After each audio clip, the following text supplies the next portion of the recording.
आजा जा मैं हूँ प्यार तेरा। बदरा छाए पिछू में पर्वत हाय कदर। जब कभी भी सुनोगे गीत मेरे, पर्दे में रहने दो, पर्दा ना उठाओ। ना कोई तरंग है, मैं तुलसी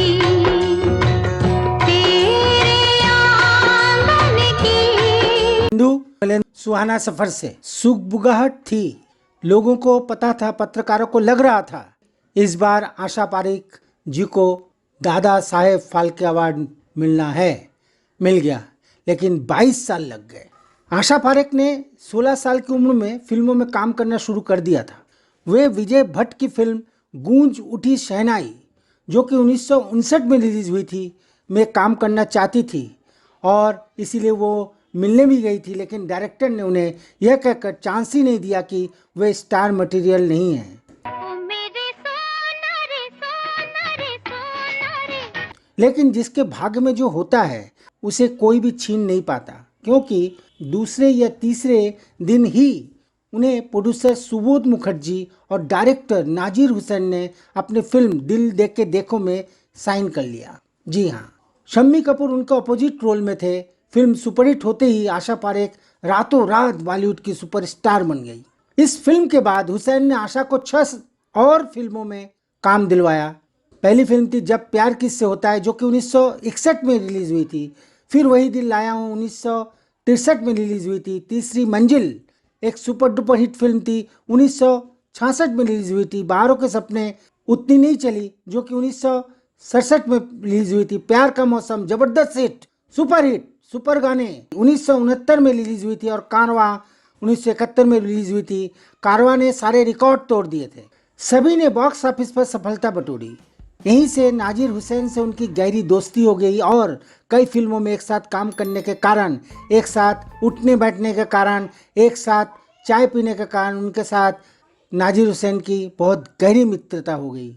जी हाँ, लेकिन नाजिर हुसैन विवाहित थे, इसलिए उन्होंने तुरंत दूरी भी बना ली। आशा पारेख को लगा कि यह गलत होगा, इसलिए उनके मन ने, उनके दिल ने उनको कहा कि यहाँ से दूरी रखना ही अच्छा है। आशा पारेख ने अपनी किताब में इस प्रसंग का जिक्र किया है, लेकिन उस शख्स का नाम नहीं बताया। उन्होंने लिखा कि मैं किसी का परिवार तोड़ना नहीं चाहती थी, इसलिए शादी नहीं की। आजा जा मैं हूँ प्यार तेरा। आशा पारेख की फिल्मों की बात करें तो वह घराना, जिद्दी, उपकार, आया सावन झूम के, कटी पतंग, मेरा गांव मेरा देश, कालिया और घर की इज्जत सहित कई फिल्मों में अभिनय कर चुकी हैं। आशा पारेख उस दशक में सबसे अधिक फीस लेने वाली अभिनेत्री में शुमार था, इसलिए लोग ज़्यादा उनको फिल्मों में बुलाते नहीं थे। उन्होंने बाल कलाकार के रूप में फिल्मी दुनिया में कदम रखा था। उन्हें 1992 में पद्मश्री से सम्मानित किया गया था।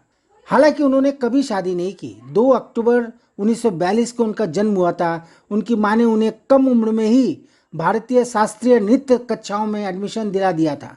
उन्होंने पंडित बंसीलाल भारती सहित कई शिक्षकों से नृत्य सीखा और नृत्य ऐसा सीखा कि आज भी वो लोगों को सिखा रही हैं।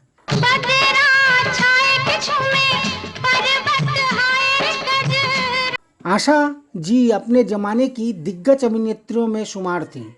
वह कई हिंदी फिल्मों में अपने दमदार किरदार के लिए जानी जाती हैं। हाल ही में केंद्रीय मंत्री अनुराग ठाकुर ने घोषणा की है कि अभिनेत्री को दादा साहेब फाल्के पुरस्कार से नवाजा जाए। बता दें कि 1992 में उन्हें सिनेमा के क्षेत्र में उनके योगदान के लिए भारत सरकार द्वारा पद्मश्री से सम्मानित किया गया था। आशा पारेख अपनी फिल्मों और किरदार के अलावा फैशन सेंस के लिए भी जानी जाती हैं। 60 के दशक में उनका स्टाइल फैंस भी खूब कॉपी हुआ करते थे। महिलाएं तो फिदा थी उन पर। बात जब एलिगेंस और फैशन की आती है तो आशा पारेख का नाम सबसे पहले लिया जाता है। आशा पारेख का जो क्लास और एलिगेंस दिखाई देता था उसका मानो अलग ही लेवल होता था। चाहे पर्दे पर हो या फिर रियल लाइफ में, ये एक्ट्रेसेस इस तरह से खुद को कैरी, स्टाइल और व्यवहार करती थी कि उससे मैच कर पाना मुश्किल होता था। आशा पारेख ने हिंदी सिनेमा जगत को न जाने कितनी सुपरहिट फिल्में दी हैं, तो वहीं बड़े पर्दे पर अपने खूबसूरत अंदाज से स्टाइलिंग गोल्स भी दिए हैं। उस जमाने में फैशन स्टेटमेंट बन जाने वाली ये दिग्गज अभिनेत्री आज की तारीख में भी अपने एलिगेंस से सबका ध्यान चुरा लेती हैं। लहंगा चोली के साथ सिल्वर ज्वेलरी, बड़ी सी बिंदी और विंग्स वाला आईलाइनर में भी वह बहुत खूबसूरत लगती थी। फिल्म मेरा गांव मेरा देश में उनका ये स्टाइल स्टेटमेंट काफ़ी प्रचलित हुआ था। वे कटी पतंग, तीसरी मंजिल, आया सावन झूम के, लव इन टोक्यो जैसी कई सुपरहिट फिल्मों में नजर आई। जब कभी भी सुनोगे गीत मेरे। 2 अक्टूबर 1942 को पैदा हुई आशा पारेख ने अपने करियर की शुरुआत बाल कलाकार के रूप में बेबी आशा पारेख नाम से की थी।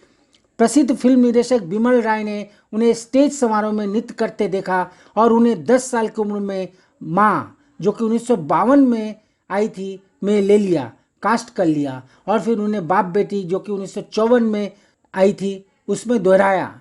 लेकिन दुर्भाग्यवश ये फिल्म नहीं चली और वो निराश हो गई। उसके बाद निर्देशक राज खोसला ने उन्हें अपनी 3 फिल्मों में अलग अलग तरह की भूमिकाएं दी।